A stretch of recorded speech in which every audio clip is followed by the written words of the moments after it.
muchas gracias por ser fieles a nuestro programa semanal, 2 veces por semana, de los martes a las 13 horas y los jueves a las 13 horas en este espacio que hemos dado en llamar, como siempre digo, Status Report.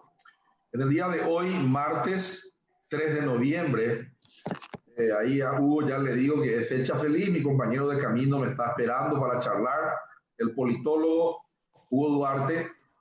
Hoy teníamos marcado con conversar con el señor Carlos Pereira, amigo también nuestro, nuevo ministro del Ministerio de Urbanismo, Vivienda y Hábitat, el famoso MOVE, que sale de la Secretaría Técnica de Planificación, también cargo de ministro, y va, después de hacer una carrera que comenzó en el Banco Nacional de Fomento, como presidente del Banco Nacional de Fomento, va a la Secretaría Técnica y de la Secretaría Técnica fue nombrado hace 70 horas, 40 horas, ya no recuerdo, como ministro del Ministerio del MUV, Ministerio de Urbanismo, Vivienda y Hábitat. Como no está entrando y no va a entrar el ministro, por lo que me está informando a través del WhatsApp, yo pido disculpas a la gente en nombre del señor ministro y prometo que estará el próximo martes Carlos Pereira para darnos la entrevista que nos prometió para el día de hoy. No obstante, el tema da para hablar porque le pusimos a él el de las políticas públicas y el déficit habitacional y el gran desafío habitacional que él venía recibiendo o va a recibir.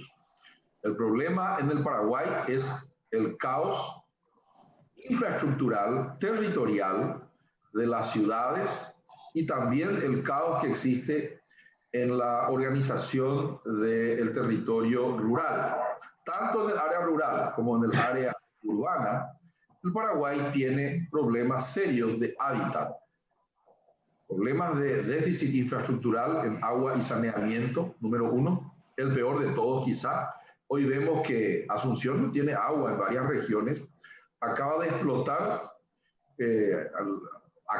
de explotar los caños en Viñascué, está en la prensa, en toda la televisión del aire, en las redes sociales, las fotografías, anunciándonos que ESAT tiene pérdida ahora en su misma planta productora de agua potable en Viñascué.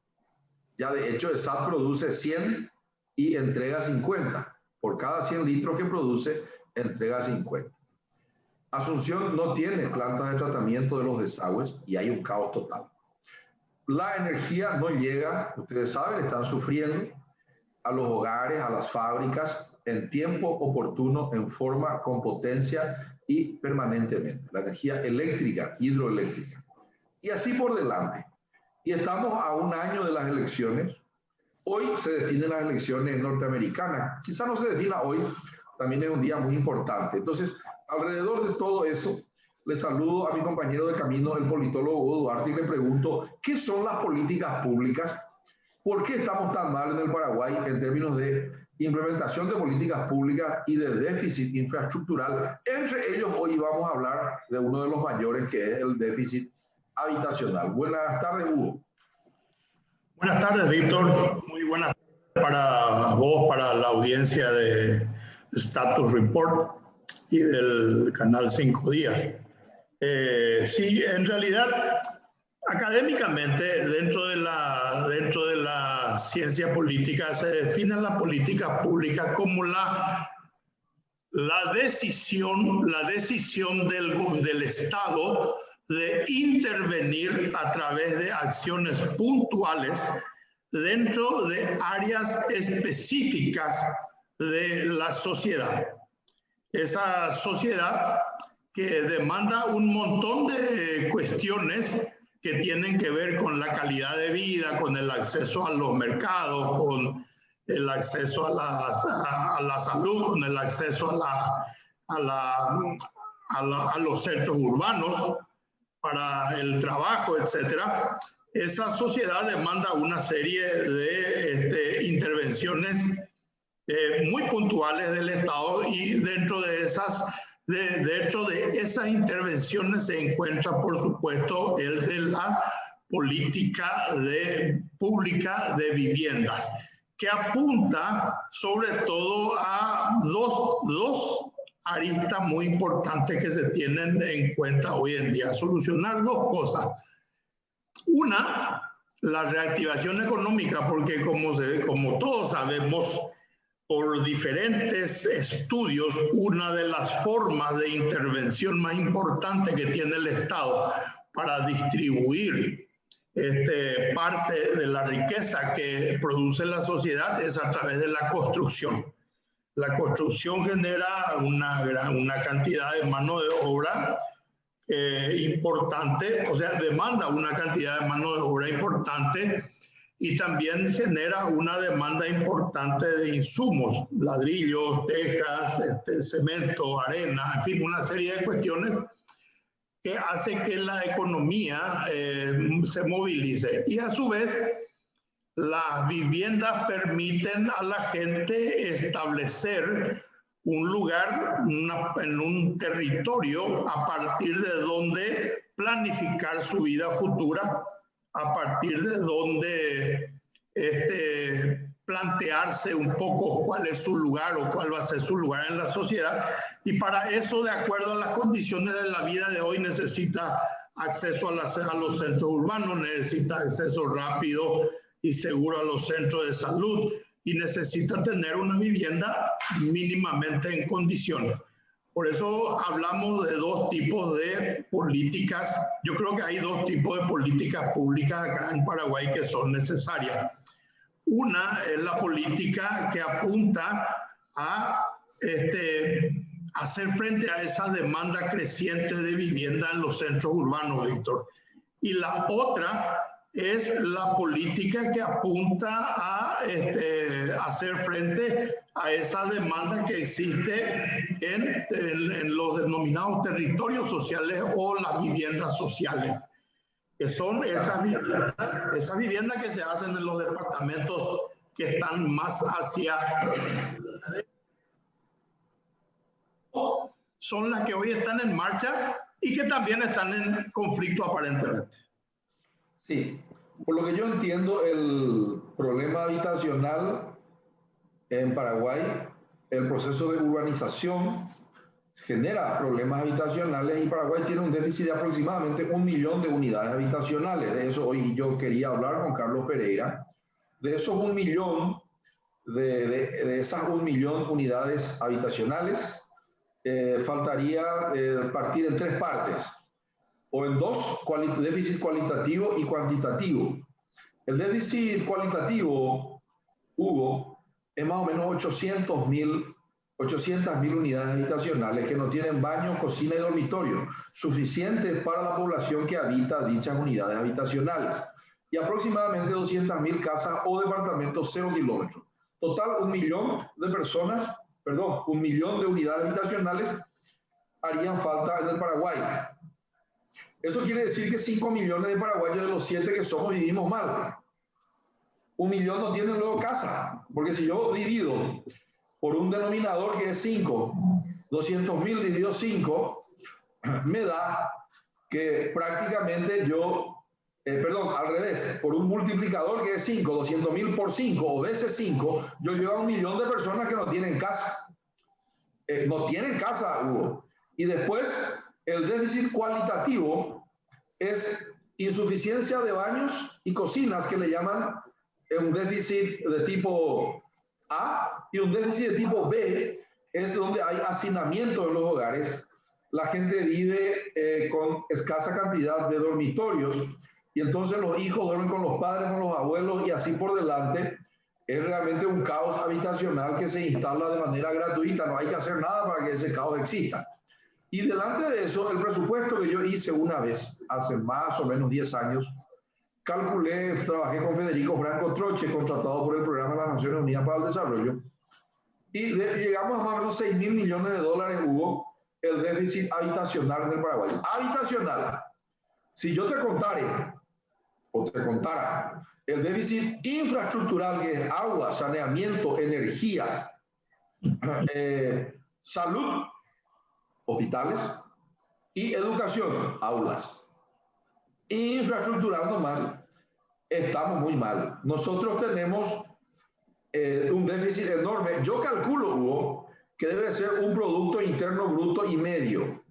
Si un Producto Interno Bruto es 40.000 millones de dólares, yo calculo que el déficit infraestructural del Paraguay entre rutas, escuelas, hospitales, cables de energía, transformadores, caños que se rompen, cloaca que no hay luego, plantas de tratamiento que no hay luego en Paraguay, desagüe pluvial que tampoco hay, llegamos a 60.000 millones de dólares, el equivalente a un presupuesto plurianual, que a la velocidad que vamos invirtiendo, el Paraguay debería pasar más o menos unos entre 100 o 200 años, Hugo, para llegar a índices de desarrollo humano compatibles con lo que hoy llaman civilización. Es decir, Hugo, las políticas públicas, quiero corregirte respetuosamente, vos sos mi profesor de ciencias políticas, pero me enseñaron a mí en Curitiba que políticas públicas es lo que el Estado hace e impacta sobre la vida de los ciudadanos, o lo que el Estado no hace y también impacta en la vida de los ciudadanos. También es una política pública, también es una política de Estado. La carencia de infraestructura física es una política pública, y en Paraguay es una política pública porque es repetitiva y a cada año no se hace.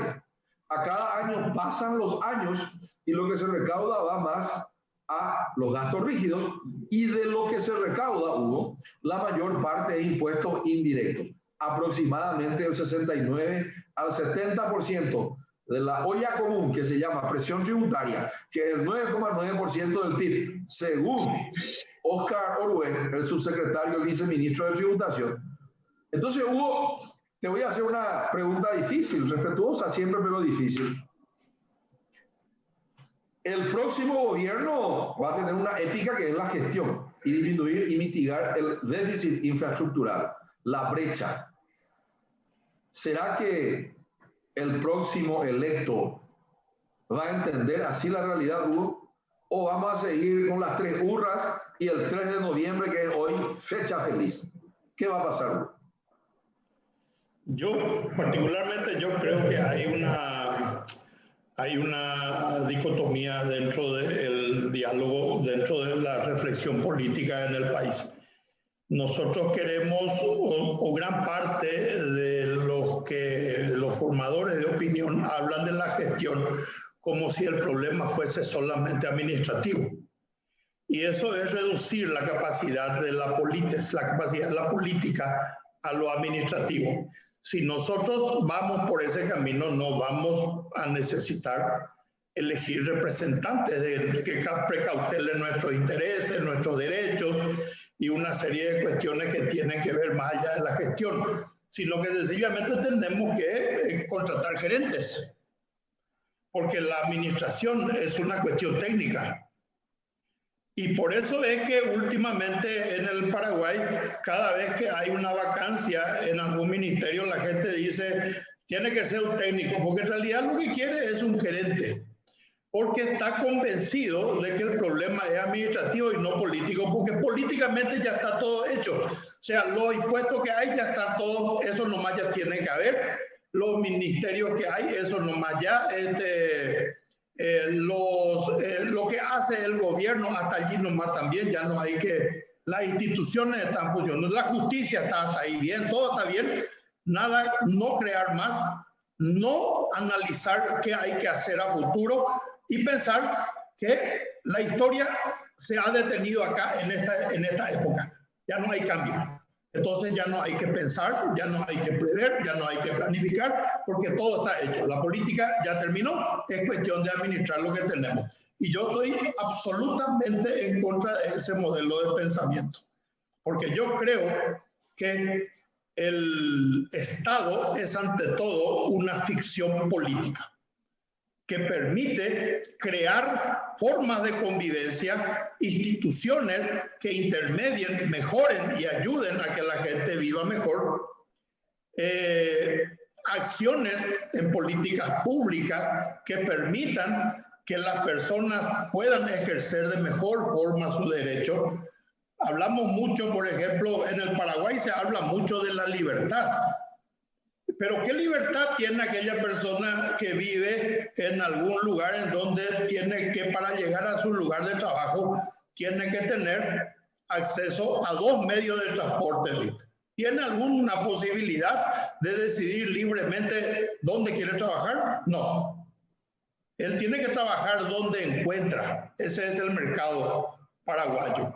Y donde encuentra significa que si tiene que pasar por 2 ciudades para ir a su trabajo. Encontró un trabajo en Capiatá, muy bueno. Y él vive en Luque, tiene que pasar por Asunción para ir a Capiatá, aunque ahora ya hay ruta directa entre Luque y Capiatá. Ese es uno de los problemas que tenemos que resolver. No es solo una gestión, sino que cómo hacer que nuestro sistema funcione de tal forma, nuestro sistema económico y político funcione de tal forma que sea algo que incluya a los ciudadanos y no algo que los excluya, como hasta ahora se viene haciendo, ¿verdad? Ese es un problema que tenemos que resolver. Y no es una cuestión ideológica, Víctor.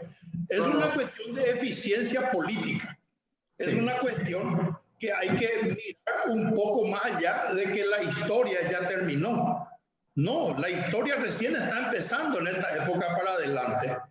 Muy bien. Esa es la visión que tenemos que tener. Hugo, rescato lo que decís. Aún en las empresas privadas, en donde aparentemente el paradigma es la gestión, vos sabés que hay mucha vida política.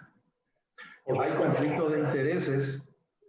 Trabajé mucho tiempo en corporaciones multinacionales. Estoy tomando justamente acá una bebida gaseosa, la marca no te puedo contar, que pertenece a la mayor empresa del mundo de bebidas, es brasilera. Pero te voy a contar para causarte un poquitito de envidia. Estoy tomando guaraná brasilera. Y cuando miro esto, yo trabajé en multinacionales de bebidas, yo sé que también hay conflictos de intereses y hay mercado. En los organigramas hay mercado, hay dialéctica de intereses, dicen los politólogos sabios como vos.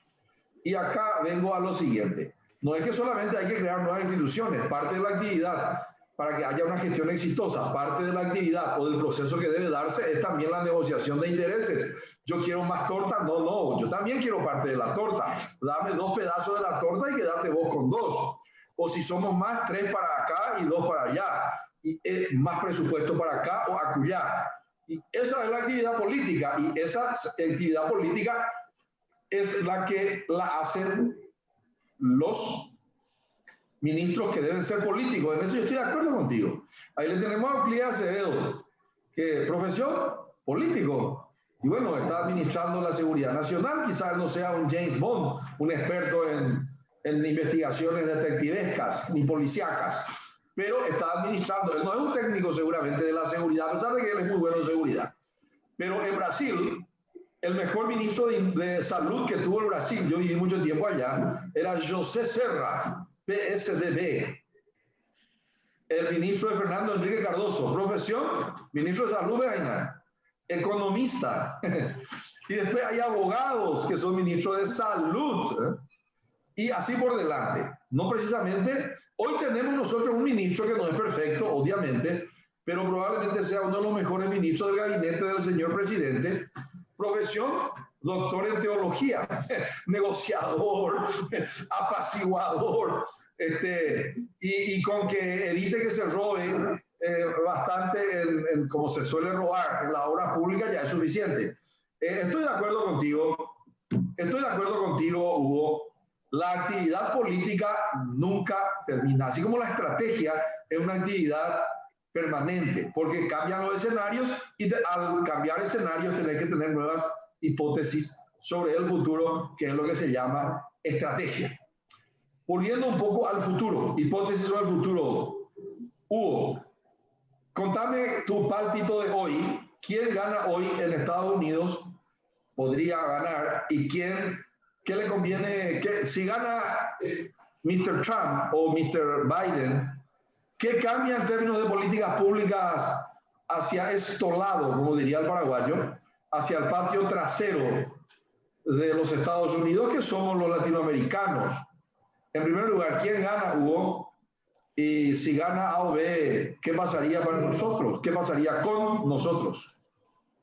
Bueno, sí, es un tema importante. Yo, como profesional, lo que te tengo que decir es las señales que me han dado todos los estudios que he visto hasta ahora, inclusive algunas señales un poco más allá de las encuestas, como por ejemplo el carácter de las campañas y cómo eso impacta en la población, en cierto tipo de población.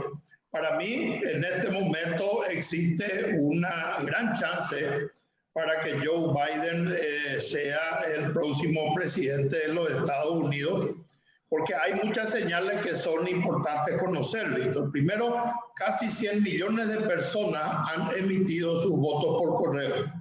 Ese es un punto que supera grandemente a los 30 millones de personas que emitieron su voto por correo en el año 2016. Esta modalidad de voto por correo no es nueva. No es que se está aplicando ahora nomás, es anterior ya, y muchos estados la han adoptado, estados que antes no la tenían, la han adoptado para todo tipo de ciudadanos. Antes estaba permitido solamente a personas con más de 65 años, ¿verdad? Entonces, de esos 99 millones, un 40% de las personas que votaron pertenecen al padrón demócrata y un 30% pertenecen al padrón republicano. Ese es otro dato. Durante 2 meses, el seguimiento que yo le hice a una serie de encuestas de diferentes empresas da un margen medio de 7 y 8 puntos de ventaja. Pero lo más importante es que desde hace 2 meses no se mueve la ventaja que tiene Biden en estados tradicionales, como en estados importantes como Michigan, Pensilvania y Florida. E incluso en las últimas 3 semanas en Georgia hubo un vuelco que estaba a favor de Trump y ahora está 2 puntos por arriba. En las últimas 4 encuestas que leí está Joe Biden. O sea, el escenario creo que está como para que haya un cambio de gobierno, salvo que se materialice el famoso voto oculto que dicen a muchos analistas comprometidos con ciertas campañas les gusta darle un poco en la categoría de ente desconocido a ese nombre de voto oculto. Pero yo lo que creo es que hay 2 modelos de país claramente delineados hoy en día y los norteamericanos eligen por uno de ellos en cuanto a lo interno.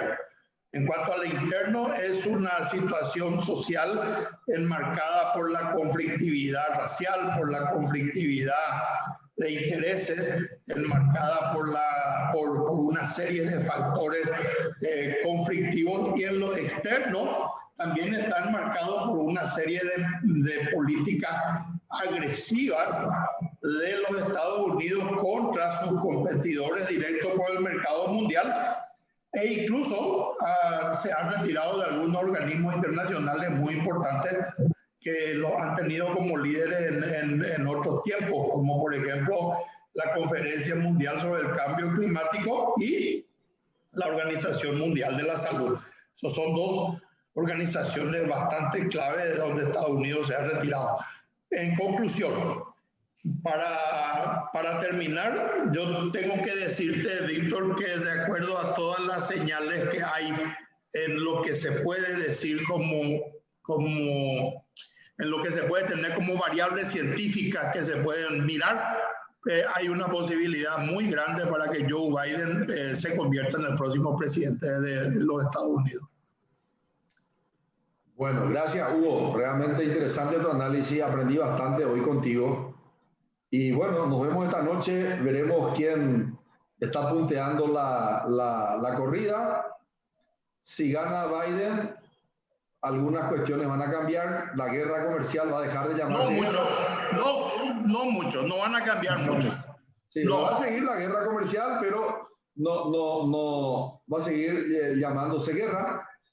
Y creo sí de que va a haber un mayor acercamiento quizá con China, etcétera, etcétera, menos conflictividad en el mundo. Muchísimas gracias, Hugo, y el próximo jueves nos vemos de nuevo a la misma hora por el mismo canal con nuestro entrevistado de ese día. Buenas tardes. Buenas tardes, nos vemos. Chao.